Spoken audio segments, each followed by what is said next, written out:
হযরত আলী তাড়াতাড়ি বাড়ির দরজায় গিয়ে ডাক দিলেন, হাসান হোসেনের মা, রে নবীর মেয়ে ফাতেমা।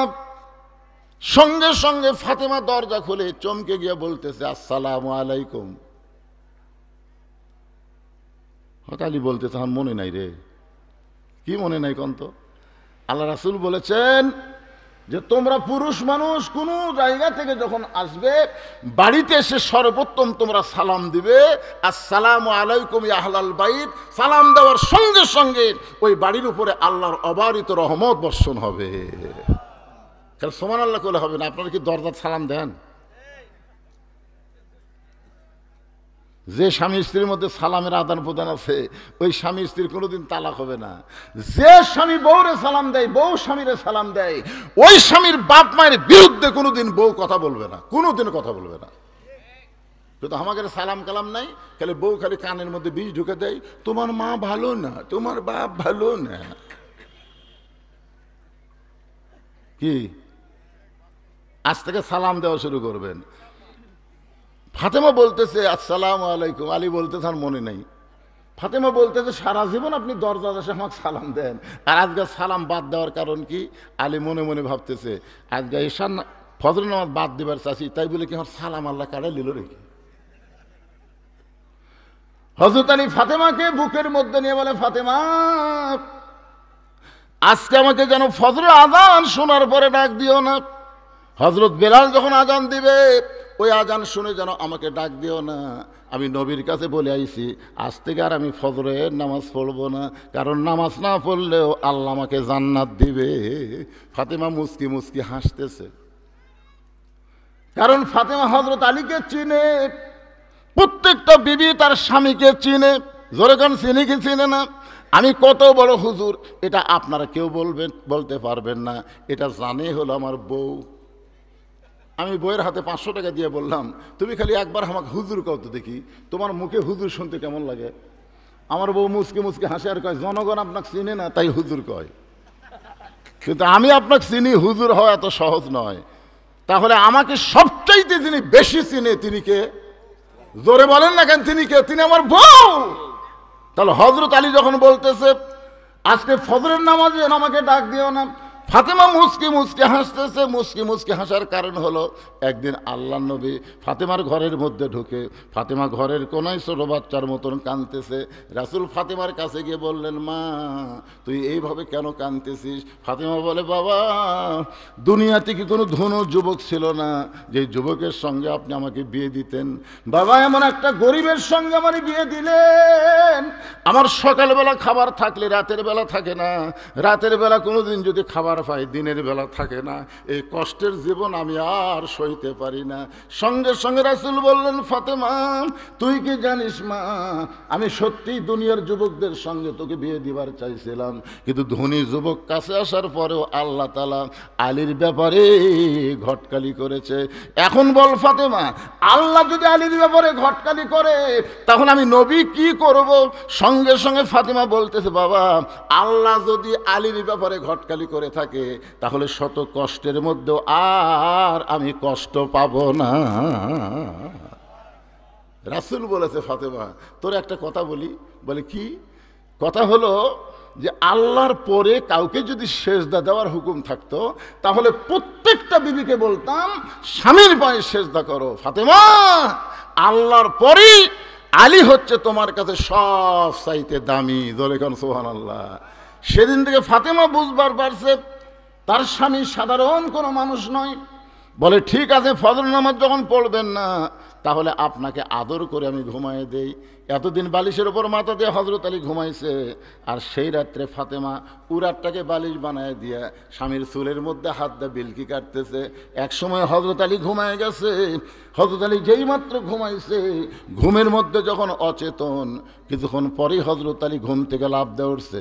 ফাতেমা বলতেছে, স্বামী গো, আপনি না কইলেন ফজরের নামাজ পড়বো না, আজান দিলেও যেন ঘুম থেকে ডাক না দেই, তাহলে আপনি কেমনে চেতন পাইলেন?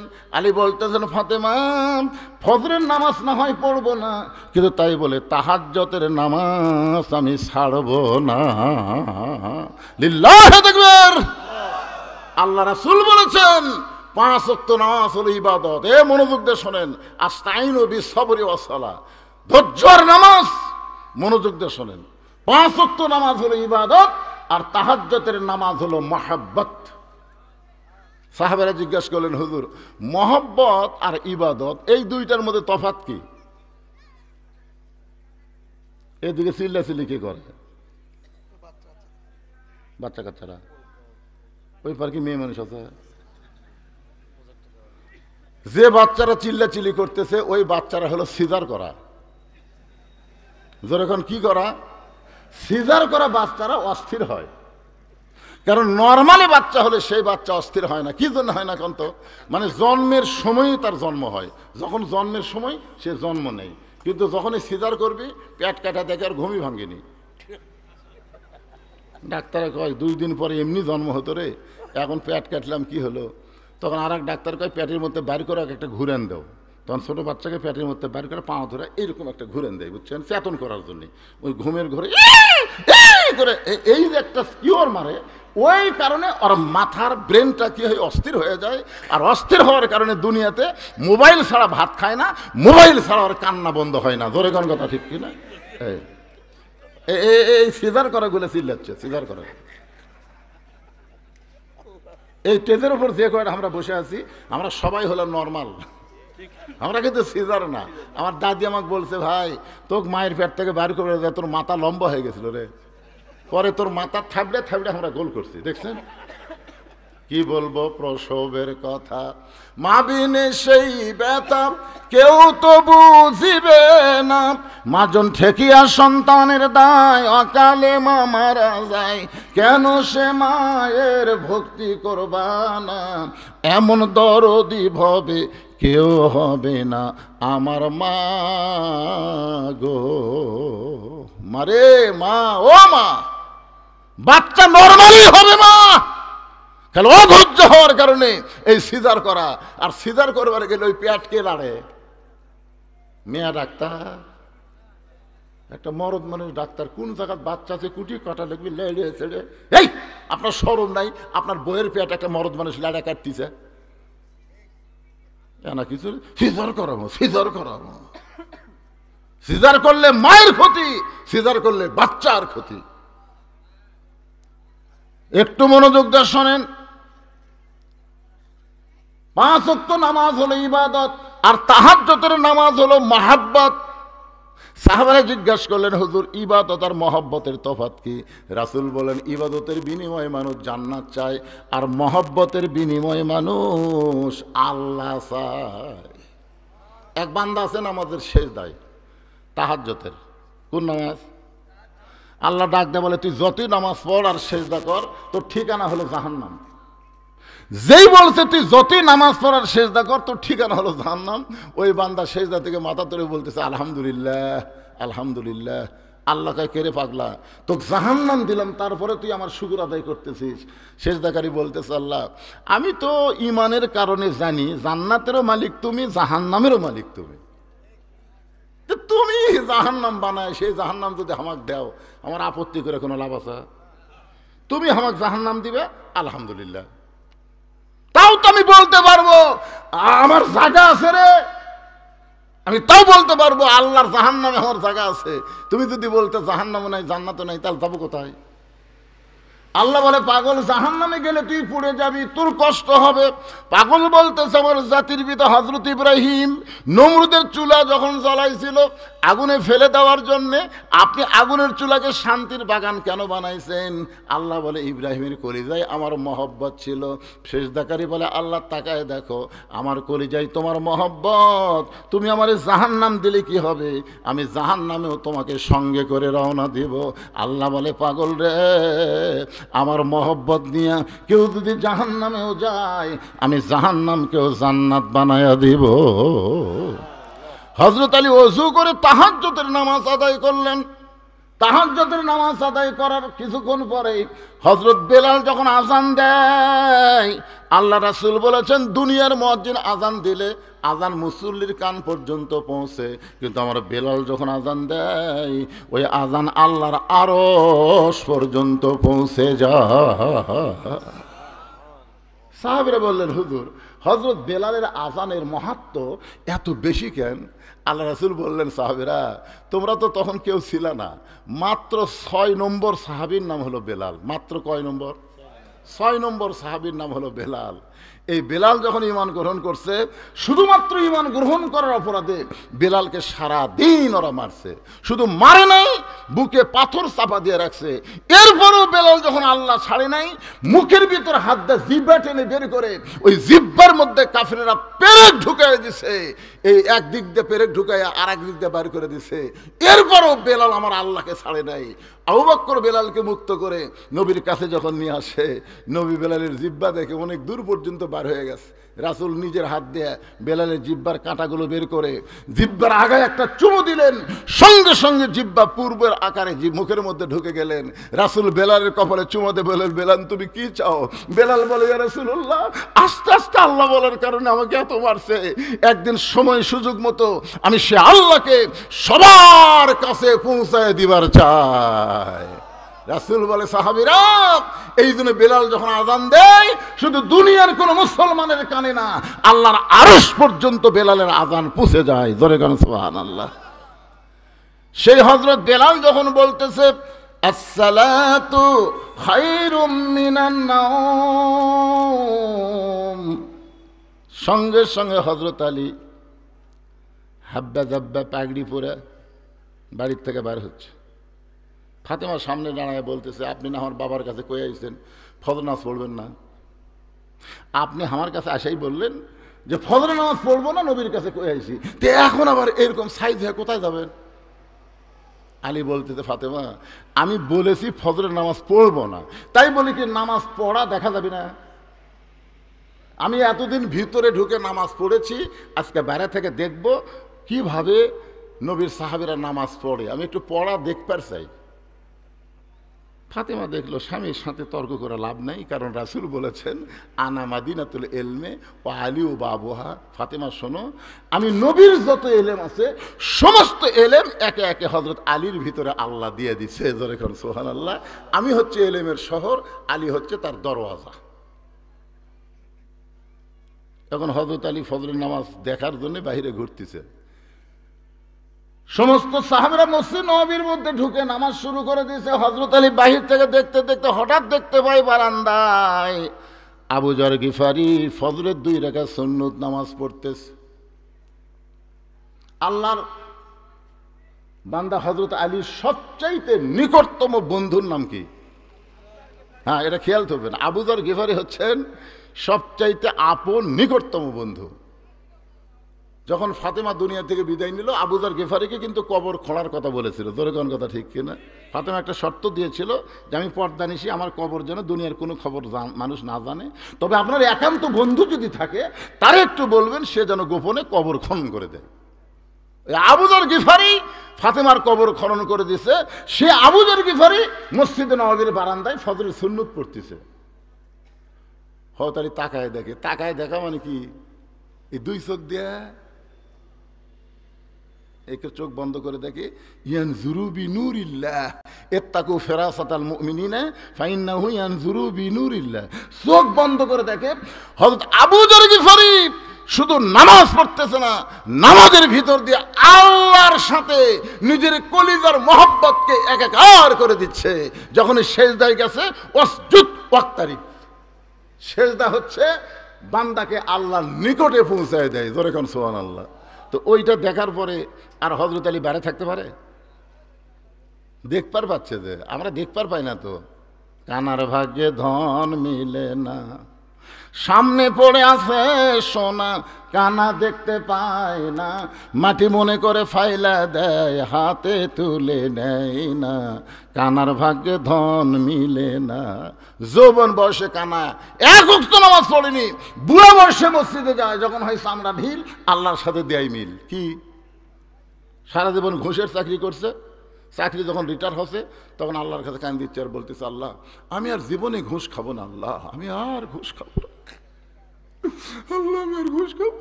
2 কান্দের ফেরেশতাকে আল্লাহ এর কান্দ থোড়া থাকে কি লাগবো? যতদিন ঘুষের চাকরি করছে ততদিন তওবা করেনি, এখন চাকরি গেছে আর তওবা করতেছে। যৌবন বয়সে শয়তানের কাম করে বুড়া বয়সে মসজিদে যায়, মসজিদে আর বসবার পারে না, সিয়ার যায়। কি মসজিদে নামাজ পড়লে 27 গুণ সওয়াব হবে, 27 গুণ সওয়াব হবে। কিভাবে নামাজ পড়লে কোন মসজিদে যে আপনি নামাজ পড়লে 27 গুণ সওয়াব হবে, এই 27 গুণ সওয়াব কিভাবে হবে? জামাতে নামাজ পড়লে। জোরে কান কি করে জামাত পড়লে? জোরে কান কিভাবে নামাজ পড়লে? জামাতে নামাজ পড়বার গেলে পায়ের গোড়ালির সঙ্গে গোড়ালি মিল করে কাতার সোজা করে দাঁড়াতে হবে। জোরে কান কথা ঠিক কি রে? হ্যাঁ, 2 চেয়ার কাতারের মধ্যে বসে গেছে, 2 চেয়ার।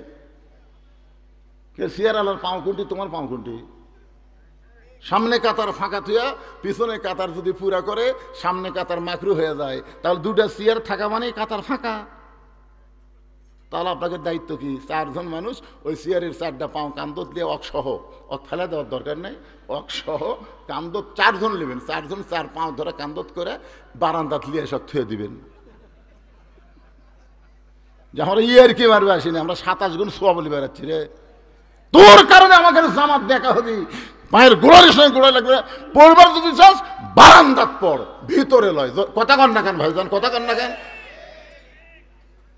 যৌবন বয়স থেকে ও ব্যক্তি যদি নামাজ পড়তো, বুড়া বয়সে আল্লাহ তাকে পেনশন দিয়ে দিত। পেনশন বুঝেন?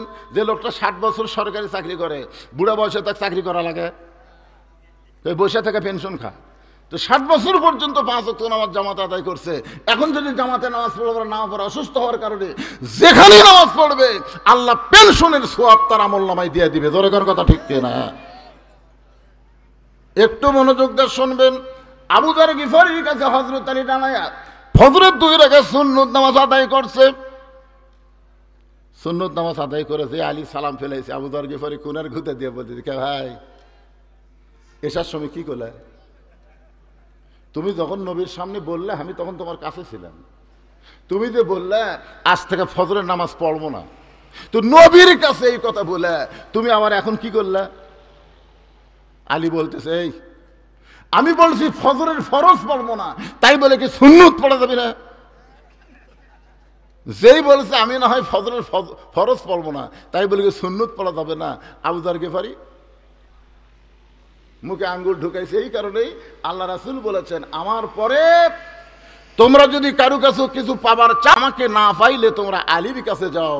প্রত্যেকটা সাহাবী বিশ্বাস করতেন ইসলামী ভার্সিটির প্রিন্সিপাল হচ্ছেন আল্লাহর নবী, আর ভাইস প্রিন্সিপাল হলো হযরত আলী। জোরে কান সুবহানাল্লাহ। আপনারা ইসলামের খেলাফতের নিয়মটা দেখবেন। আল্লাহ রাসূল যখন মদিনার রাষ্ট্রপতি ছিল, তখন শিক্ষামন্ত্রী ছিলেন হযরত আলী। সুবহানাল্লাহ না কেন?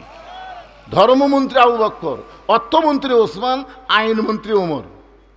গেল আবু বকর রাদিয়াল্লাহু যখন মদিনার খলিফা ছিলেন, তখন শিক্ষামন্ত্রী হচ্ছেন হযরত আলী। সুবহানাল্লাহ না কেন? উমর ফারুক যখন মদিনার খলিফা, তখন শিক্ষামন্ত্রী হলেন হযরত আলী। ওসমান গনি যখন মদিনার খলিফা, তখনও শিক্ষামন্ত্রী হচ্ছেন হযরত আলী। মানে শিক্ষামন্ত্রী আলী থাকা অবস্থায় অন্য কাউকে দেওয়া হয়নি, কারণ সবচেয়ে বেশি শিক্ষা যার মধ্যে ছিল তার নামই হচ্ছে হযরত আলী। আর আমাদের বাংলাদেশে শিক্ষামন্ত্রীকে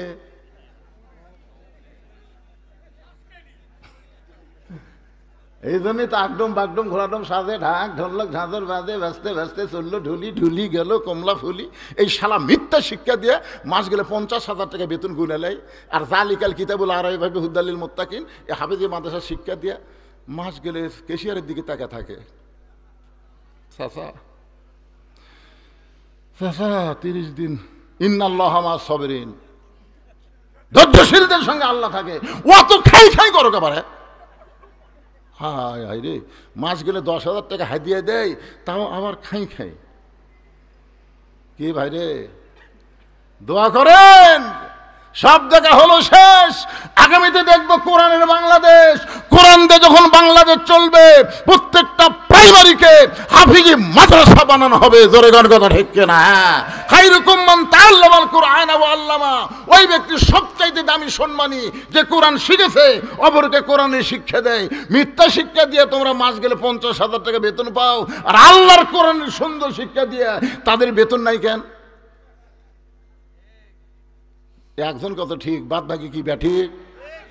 খালি মরে দেখেন। আপনার বেটা যদি কবরের পাশে দেয় বলে আইরে আইটিয়ে নায়ে ভরা দিয়ে নালে গেল বোয়াল মাছে তাই না দেখে বদর নাছে। রাস্তাকে আল্লাহ ওই বাপের কবরের পাশে কি করতে চায়? যেটা পড়িছে সেটাই পড়তেছে। আর যদি আপনার বাচ্চা আপনি মরে যাওয়ার পরে কবরের পাশে গিয়ে সূরা ফাতিহা তেলাওয়াত করে, সূরা ইখলাস তেলাওয়াত করে, দরুদ শরীফ তেলাওয়াত করে, আস্তাগফিরুল্লাহ তেলাওয়াত করে, যদি চোখের পানি বের করে বলে রব্বানা যালামনা রব্বিরহামহুমা কামা রব্বায়ানি সগীরা, ফেরেশতা বলে আল্লাহ কি করব? আল্লাহ বলে কবরের মধ্যে দেহ থাকবে, আর পাখিটাকে আমি আল্লাহ ওই সন্তানের দোয়ার কারণে ইল্লিন নামক জান্নাতের বাগানে রেখে দিলাম। শিক্ষামন্ত্রী হযরত আলী, একটু মনোযোগ দিয়ে শুনবেন, বিরক্ত হচ্ছেন? আবু যর গিফারি মুখে আঙ্গুল দিছে, বাবা আর কোনো কথা বলা লাভ নেই, কি বলতে কি ভুল হয়। কারণ আল্লাহ রাসূল দুনিয়া থেকে বিদায় নেওয়ার পরে প্রত্যেকটা সাহাবী হযরত আলীকে ওস্তাদের মতন সম্মান করতেন। আপনারা বলেন তো ইসলামে ওস্তাদের সম্মান কম না বেশি? একেবারে মুরব্বীকে রাগ করে গেল নাকি ওটা? হ্যাঁ, আচ্ছা ঠিক আছে, যান, আবার আশা লাগবে কিন্তু না, খুব ভালোই লাগতেছে। একটা দৃষ্টান্ত শোনেন, নাম হলো নোমান ইবনে সাবেত, মাদ্রাসাত পড়ে। নাম কি? নোমান ইবনে সাবেত মাদ্রাসাত পড়ে, মরুভূমির দেশে মাদ্রাসা। ওস্তাদ একদিন নোমানের পায়ের দিকে তাকে জুতে নেই। ওস্তাদ কয়েক এই রোদের ভিতরে মরুভূমির বাইরে জল উত্তপ্ত হয়ে যায়, খালি পায়ে যাওয়া আসা করে, সেই মাদ্রাসা ছুটি হলে তুই আমার কামরায় যাস তো। মাদ্রাসা সেই ছুটি হচ্ছে, নোমান ইবনে সাবেত হুজুরের কামরায়। হুজুর চৌকির তল থেকে একটা পুরাতন জুতা বের করে বলতেছে, এই জুতা আগে আমি পায়ের দিতাম বাবা, আর আমি পাওয়ার দেই না, এটা তোরে দিয়ে দিলাম, এটা পাওয়ার দিয়ে যাওয়া আসা করবো, তাও ওই উত্তপ্ত বালিকার তাপ তোর পায়ের তালুজ লাগবে না। ওস্তাদ নোমান ইবনে সাবেতকে পুরাতন কাফনের জুতা দেওয়াতে নোমান ইবনে সাবেত জুতা দুইটা হাতের মধ্যে নিয়ে যায় আর চিন্তা করে, যেই জুতা হুজুর পায়ে দিছে সেই জুতা যদি আমি পাওয়ার দেই তাহলে হুজুরের সামনে বেয়াদবি হবে। ইসলামে ওস্তাদের সম্মান আছে না নাই? বাড়িতে গিয়ে জুতা দুইটা পরিষ্কার করে ওই জুতার কাপড় খুলে নোমান ইবনে সাবেত মাথার টুপি বানাইছে। পরদিন সেই টুপি মাথার দিয়ে মাদ্রাসাতে আইছে, আল্লাহর কোরআন শরীফ বুকের মধ্যে নিয়ে। ওস্তাদ খালি পায়ের দিকে তাকাই, কে রে আমার পুরাতন জুতা দেখে তুই ফেলে দিস, আমার পুরাতন জুতা দেখে তুই ঘৃণা করে পাওয়ার দেশ নি। মনে মনে জবান খুলে বলে, এ নোমান, মাদ্রাসা ছুটি হলে তুই আমার কামরাত যাবি। যেই মাদ্রাসা ছুটি হয়েছে নোমান ইবনে সাবেত কামরায়, ঘরের মধ্যে ঢোকার সঙ্গে সঙ্গে চামড়ার চাবুক দিয়ে পিটন শুরু। মারতে মারতে মারতে নোমানের চামড়া কাইটা রক্ত দিয়ে জামা ভিজে যায়। ওস্তাদ এক সময় বলে, বেটা রে, আমার হাতে যদি টাকা থাকতাম তোরে নতুন জুতা আমি কিনে দিতাম, কিন্তু পুরাতন জুতা দিছি বলে তুই জুতা ফাইলা দিয়া ঘৃণা করে জুতা পায়ে দিসনি, এই জন্যই তোকে এত মারতেছি, তুই যে কিছুই বলিস না। নোমান ইবনে সাবেত বলে, হুজুর আপনি শুধু আমার পায়ের দিকে তাকান, একটা বার কি আমার মাথার দিকে আপনি দেখবেন না? ওস্তাদ মাথার দিকে তাকায় দেখে নোমান ইবনে সাবেত ওই জুতার কাপড় দিয়ে টুপি বানাইছে। ওস্তাদ বুকের মধ্যে চাপটে ধরে বলে, বাবারে একটা বার যদি আমারে বলতা যে হুজুর জুতার কাপড় দিয়ে মাথার টুপি বানাইছি, তাহলে তোরে তো এত মারতাম না।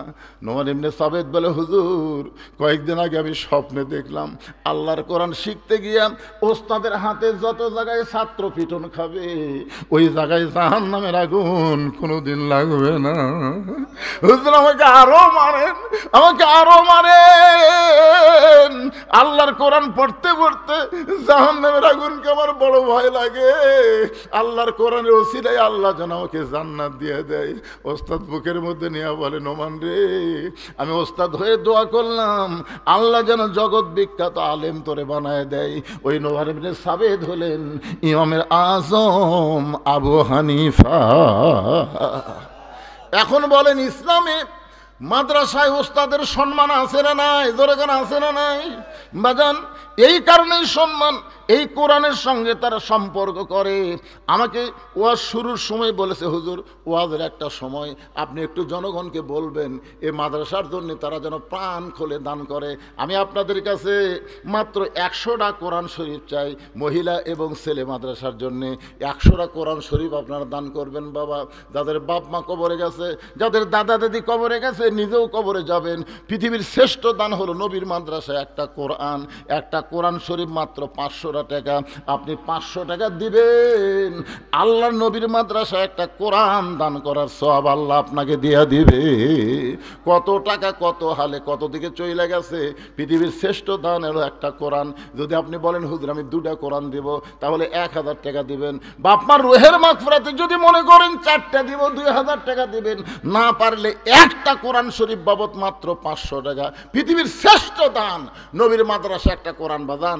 পকেটে টাকা থাকলে কৃপণতা করেন না, হতে পারে জীবনের শেষ দান হতে পারে, এজন্য একটা কোরআন শরীফ দান করবেন। আপনাদের শ্রেষ্ঠ দান এই মাদ্রাসা একটা কোরআন। ছেলেরা কোরআন শরীফ পড়বে, আপনি কোরআন কিনে এনে দেওয়া লাগবে না, আমার হাতে 500 টাকা দিবেন। 500 টাকা দেওয়া মাত্রই আল্লাহ আপনার আমল নামে একটা কোরআন দানের সব দিয়ে দিবে। এতগুলো মানুষের মধ্যে কি একজনের মন গলতিছে না?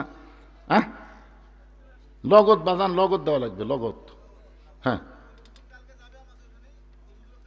আচ্ছা, যে কটা পারে তার লগত দেখ, আপনি নয় কালি দেন, অসুবিধা নেই।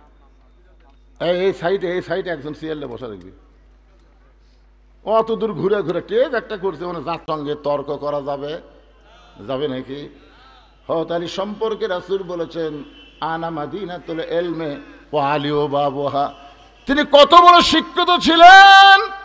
ওমর ফারুক যখন মদিনার খলিফা ছিলেন তখন হযরত আলী ছিলেন শিক্ষামন্ত্রী। ওমর ফারুক একবার জেরুজালেমে গেছিলেন, আপনার ইতিহাস সবাই জানেন। রাখালকে উটের পিঠে চড়ে দিয়েছেন, আর ওমর ফারুক রশি ধরে জমিনে দাঁড়িয়ে আছে।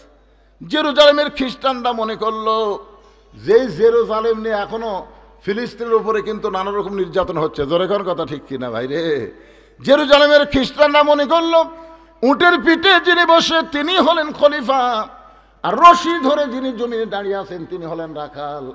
এই জন্য জেরুজালেমের লোকেরা আভ্যর্থনা করার জন্য একটা চকিয়া এনে উটের গায়ের সঙ্গে লাগাই দিয়া একজন হামাগুড়ি দিয়ে বললেন, আমির আল মুমিনিন, মুসলমানদের আমির, আপনার উটের পিঠ থেকে যদি নামতে কষ্ট হয় চকিয়ার উপরে পা দেয়া, তারপরে পিঠের উপরে পা দিয়ে আস্তে করে নামেন।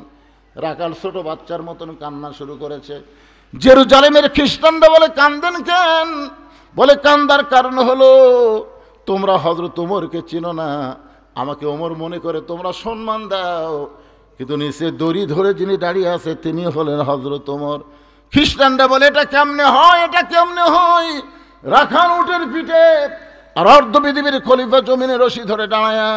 রাখাল বলতেছে আল্লাহর কোরআন অনুযায়ী যখন রাষ্ট্র চলবে তখন মানুষ এমন অধিকার পাবে সবাই সমান হয়ে যাবে। সঙ্গে সঙ্গে জেরুজালেমের খ্রিস্টানরা বলে যে ইসলাম এমন সমতা দেয়, এমন সমমান দেয়, আমরা আর খ্রিস্টান থাকবো না, আমরা সবাই মুসলমান হয়ে যাব। ওমর ফারুকের হাতে সমস্ত খ্রিস্টান যখন মুসলমান হয়ে গেল, ওই খ্রিস্টানদের মধ্যে একজন বেঁকা ছিল, ওই বেঁকা খ্রিস্টান পাদ্রীর কাছে গিয়ে বলতেছে, আপনি তো দরবার গরম করতেছেন, আপনি ঘরের মধ্যে জিকির মারতেছেন, কিন্তু মদিনার ওমর এসে সব খ্রিস্টানকে মুসলমান বানায় গেছে। পাদ্রী দৌড়ে এসে ওমরকে বললেন, ওমর আমিও মুসলমান হবার চাই। ওমর ফারুক বললেন, আপনি খ্রিস্টান ধর্মযাজক, আপনি মুসলমান হলে তো আলহামদুলিল্লাহ। বলে, আমি মুসলমান হওয়ার আগে তোমাকে 4টা প্রশ্ন করব, উত্তর দিবার পারলে মুসলমান, না হলে মুসলমান হব না। ওমর ফারুক বলে, পাদ্রী কি 4টা প্রশ্ন করবা? বলে, 1 নম্বর প্রশ্ন হলো পৃথিবীর এমন কোন জায়গা সূর্যের আলো একবার পড়েছে কিয়ামত পর্যন্ত ওই জায়গায় সূর্যের আলো পড়বে না। আমার 2 নম্বর প্রশ্ন হলো পৃথিবীর এমন কোন কারাগার কয়েদি নিঃশ্বাস নেবার পারে না, এরপরেও কয়েদি জীবিত থাকে।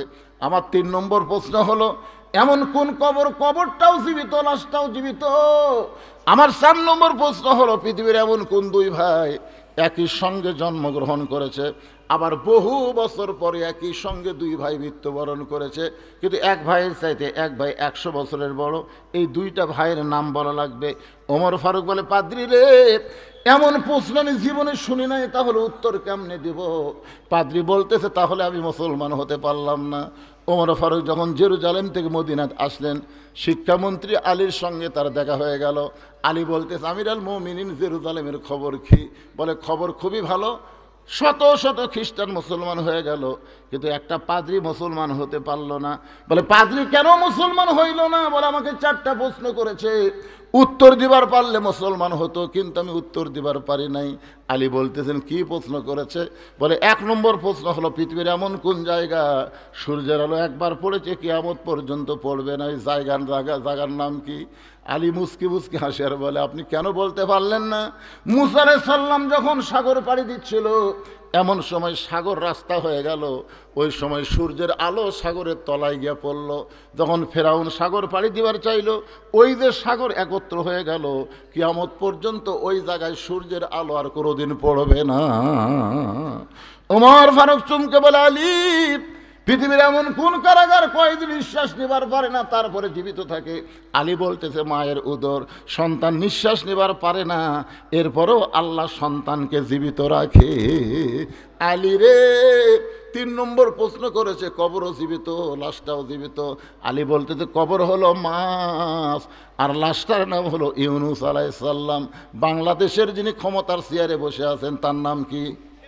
ইউনুস নবীরে খাইল মাছেতে গিলিয়া, ফেরেশতা পাঠাইলেন আল্লাহ এসমে আজম দিয়া, দমে দমে সে হরদম পড়ে সে এসমে আজম, মাছেরই উদর হইতে বাঁচাইলা প্রাণ। ইউনুস যখন ক্ষমতা বসলো, তখন ভারত মনে করলো হাসিনা তো বাংলাদেশ আমাকে গোলাম বানাতে হয়ে গেছে রে। কিন্তু এই মরদ প্রথম খুবই হুমকি ধমকি দিল না? কারণ ভারত দিল কি দিল না? পেঁয়াজ বন্ধ করে দেব, আলু বন্ধ করে দেব, চিনি বন্ধ করে দেব। ইউনুস কই, দে দে। ওরা সব বন্ধ করে দিয়ে ওরা এখন কান্দিছে, ভিসা বন্ধ করে দিয়ে ভারতের ব্যবসা হচ্ছে না, কোনো কিছু হচ্ছে না। বাইরে পশ্চিমবঙ্গের লোকেরা মাঝে মধ্যে সামনে ইউনুস একেবারে মুদি বুড়ে আঙ্গুল দেখাচ্ছে, দেখ তোর ভারত আমার দরকার না, আমি চীনত যাই ভাই, যে 30টা প্রকল্প বাঁধ লিয়াচ্ছে, এত কিছু লিয়াচ্ছে, বলছেন ভারতের মোদি গলা থাকবে। আবার লালমনিরহাটে এমন একটা বিমানবন্দর তৈরি করতেছে, বুঝলেন, ভারতও গ্রাস করতে, ভারতের যে 7 সিস্টার আছে ওটা সাইজ করতে বাংলাদেশের 1 দিনও লাগবে না। সুবহানাল্লাহ কন না কেন? এই হাসিনার হুমকি, ফেঙ্গি কুত্তের হুমকি, ওরা লাভ আছে কেন পাগলা? ফেঙ্গি কুত্তা তখন হুমকি দেয়, তখন কি করে? যে একটা বড় কুত্তা আসে 5 তলে নিয়ে দেয়, ধরে খান, কথা ঠিক কিনা? হাসিনা হলো খেঙ্গি কুত্তে, ওর হুমকিত কাম হবে। কি মনে করতেছেন ইউনুস সরকার আসার পরে দেশের উন্নতি হচ্ছে না অবনতি হচ্ছে? এতক্ষণ কয়বার জেনারেটর চালু করা লাগলো না, এতক্ষণ কয়বার জেনারেটর, মানে 8 ঘন্টা পরে কারেন্ট নেই, 8 ঘন্টা পরে কারেন্ট নেই, জোরে কোন কথা ঠিক কিনা? কারেন্ট যায়। রমজান মাসে গেছিল, এর আগে হাসিনার সময় ইফতার করবার কেবল বসে বিসমিল্লাহ করে মুখত দেবো, কারেন্ট নাই। তারাবির যায় কেবল 4 রাকাত নামাজ হতে কারেন্ট নাই। সেহরির সময় পানি ভরে লিয়াচ্ছে, কারেন্ট নাই। কি শোনেন, মানুষ বুড়া হলে কাজ একটু ধীর গতিতে হবে। ওনার বয়স হলো 85 বছর, ধীর গতিতে কিন্তু সবাই ধরা পড়বি, আজও ধরা পড়ছে। তোর কোন কথা ঠিক না? আস্তে আস্তে, ইন্নাল্লাহা মাস সাবিরিন, ধৈর্যশীলদের সঙ্গে আল্লাহ আছে বাজান। যেই কথা বলতেছে একটু মনোযোগ দিয়ে শোনেন। আবু যর গিফারি চুপ করে আছে। কিছুক্ষণ পরে ফজরের যখন সময় হয়েছে, সেটা বলার আগে যেটা বলতেছিলাম, এবার বলতেছে উমর ফারুক বলতেছে, আলী ভাই, 2 ভাই একই সঙ্গে জন্মগ্রহণ করেছে, আবার বহু বছর পরে একই সঙ্গে মারা গেছে। এই 2 ভাইয়ের নাম কি? বলতেছে, এক ভাইয়ের নাম হলো আজিজ আলাইহিস সালাম, আরেক ভাই নাম উযাইর আলাইহিস সালাম, কোরআন শরীফ পড়ে দেখেন উযাইরকে আল্লাহ 100 বছর ঘুম দিয়েছিল, ঘুম থেকে চেতন করার পরে আবার দুই ভাই একই সঙ্গে কাফেরদের দ্বারা হত্যা হয়ে গেল। এখান থেকে বিশ্বাস হলো এক ভাই এক ভাইয়ের সাথে 100 বছরের বড়। ওমর ফারুক দৌড়ে এসে আলীকে বুকের মধ্যে নিয়ে বলে, আলী রে, তুমি না থাকলে আমরা ধ্বংস হয়ে যেতাম। জোরে কোন সুবহানাল্লাহ। সেই হযরত আলী যেই মাত্র বেলাল আকামত শুরু করেছে, কদ কামাতিস সালাহ কদ কামাতিস সালাহ, সঙ্গে সঙ্গে হযরত আলী মারছে দৌড়। এক দৌড়ে গিয়ে প্রথম কাতারে আবু বকর আর ওমর যে খাড়া আছে ওই কাতারের মধ্যে দুই হাত ঢুকে দিয়ে চাড়া দিয়ে ভিতরে ঢুকে আল্লাহু আকবার। নবী ফজরের সালাম ফিরাই বলতেছে, আলী আলী এসার সময় কি করে গেলি? তুই না এসার সময় বলে গেলি ফজরের নামাজ পড়বো না, আবার সামনে কাতারে তুই দেখতে পাই আবু বকর খালি মুখের তলে হাত দিয়ে মুসকি মুসকি হাসতেছে। কারণ আবু বকরকে আল্লাহ রাসূল আগেই বলে দিয়েছে, ধরে কোন কথা ঠিক কিনা? আলী বলতেছে, ইয়া রাসূলুল্লাহ, বহু চেষ্টা করলাম ফজরের নামাজ পড়বো না, বহু চেষ্টা করলাম পড়বো না, কিন্তু আমি নামাজ পড়তে না চাইলে কি হবে, নামাজ আমাকে ছাড়লো না। ইয়া আইয়ুহাল্লাযীনা আমানুস্তাঈনু বিস-সাবরি ওয়াস-সালাহ ইন্নাল্লাহা মা'আস-সাবিরিন। ধৈর্য নিয়ে আপনারা নামাজ পড়বেন, ধৈর্য ধৈর্য। নামাজের মধ্যে একটু ধৈর্য দিবেন, সূরা ফাতিহা একটু সুন্দর করে বলবেন, যে সূরা মিলাবেন একটু সুন্দর করে বলবেন, আল্লাহু আকবার বলা। আবার যখন দাঁড়াবেন সামি আল্লাহু লিমান হামিদা রব্বানা লাকাল হামদ একটু সময় দিবেন। শেষদাত সুবহান রাব্বিল আলা বলে মাঝখানে বলে আল্লাহুম্মা ফিরলি ওয়ার হামনি ওয়ার দিহিনি ওয়ার জুকনি একটু সময় দিবেন। এভাবে ধীরে সুস্থে সুন্দর করে রুকু সেজদা বিশিষ্ট নামাজ আদায় করলে সেই নামাজই হবে ইয়াকা নাবুদু ওয়া ইয়াকা নাস্তাইন। আমরা যা চাই কিছুই চাই না, আল্লাহ তোমার হেদায়েত চাই, আর হেদায়েতের বিনিময়ে তুমি আমাকে হয়ে যাও, তুমি আমাকে হলে তুমি কি দিবা দাও। জোরে কোন সুবহানাল্লাহ। আল্লাহ আমাদের সবাইকে কবুল করুক, ফজরের নামাজ জামাতে আদায় করার তৌফিক দান করুক। সকলে ইস্তেগফার পড়ে এখনই মোনাজাত হবে, আস্তাগফিরুল্লাহ রব্বি মিন কুল্লি জামবি ওয়া তুবু ইলাই, আস্তাগফিরুল্লাহ রব্বি মিন কুল্লি জামবি ওয়া তুবু ইলাই, লা হাওলা ওয়ালা কুওয়াতা ইল্লা বিল্লাহিল আলিয়্যিল আযীম। ভাইজান কিছু বলবেন আপনি? আল্লাহুম্মা আমিন। আল্লাহুম্মা আনতাস সালাম ওয়া মিনকাস সালাম, তাবারাকতা ইয়া যাল জালালি ওয়াল ইকরাম। আয় আল্লাহ তাআলা, তোমার রহমতের দরজায় ফকির হয়ে আমরা হাত তুলেছি। আল্লাহ মাবুদ, কত সুন্দরভাবে আজকের মাহফিল হলো, ওপরে কোনো সামিয়ানা নাই, তুমিও বৃষ্টি দাওনি, আবার ঝড়ও হয়নি, সুন্দর আবহাওয়ার মধ্যে আজকের মাহফিল হয়ে গেল। আল্লাহ মাহফিলকে কবুল করো, মাহফিল ওসিলাই মাদ্রাসাকে কিয়ামত পর্যন্ত কবুল করো। আজকের আলোচনার মধ্যে যদি কোনো ত্রুটি ভুল হয় মাফ করে দাও, জাহাদিয়া মঞ্জুর করো। সোনার মদিনায় নবী পাকের রওজা মোবারকে আল্লাহ কবুল করে নিও। तमाम আম্বিয়াই কেরাম, আসহাবে কেরাম, তাবিনী কেরাম, তাবিনী কেরাম, তামাম পৃথিবীর মাটির নিচে যত মুমিন মুমিনা আছে আল্লাহ সকল আর ওয়াফরে হাদিয়া কবুল করো। আমরা যারা হাত তুলেছি, আমাদের জনম দুঃখনী মা, আমাদের বাবা যাদের কবরে চলে গেছে, আল্লাহ মেহেরবানি করে বাপ মার কবরকে জান্নাতের টুকরা বানিয়ে দাও। আমাদের দাদা দাদি নানা নানি আত্মীয় স্বজন শ্বশুর শাশুড়ি যাদের কবরে গেছে, কবরবাসীদের মাফ করে দাও। এই আল্লাহ এই মাদ্রাসাকে মহব্বত করে নগদে বাকিতে আজকে যারা দান করেছে, আল্লাহ সব দানগুলোকে জান্নাতের বিনিময় হিসাবে কবুল করে নাও। আজকের মাহফিলের সম্মানিত সভাপতিকে আল্লাহ তুমি কবুল করো, সহসভাপতিকে কবুল করো, প্রধান অতিথি বিশেষ অতিথির আল্লাহ তুমি কবুল করো। মাবুদ, এই মাদ্রাসা কমিটির সভাপতি, সেক্রেটারি, কেশিয়ার সদস্য যারা, আল্লাহ সকলকেই তুমি মাফ করে দাও। আল্লাহ মহিলা মাদ্রাসা, ছেলে মাদ্রাসা, দুই মাদ্রাসাকে আল্লাহ তুমি কবুল করে নাও। অত্র এলাকার সমস্ত মানুষকে মাদ্রাসার হিতাকাঙ্ক্ষী হিসেবে কবুল করো। ফিলিস্তিনের মুসলমানকে হেফাজত করো, গাজার মুসলমানকে হেফাজত করো। পৃথিবীর মানচিত্র থেকে ইসরায়েল ইহুদিকে আল্লাহ তুমি ধ্বংস করে দাও। আল্লাহ ভারতের মুসলমানকে হেফাজত করো, ভারতের মসজিদ মাদ্রাসা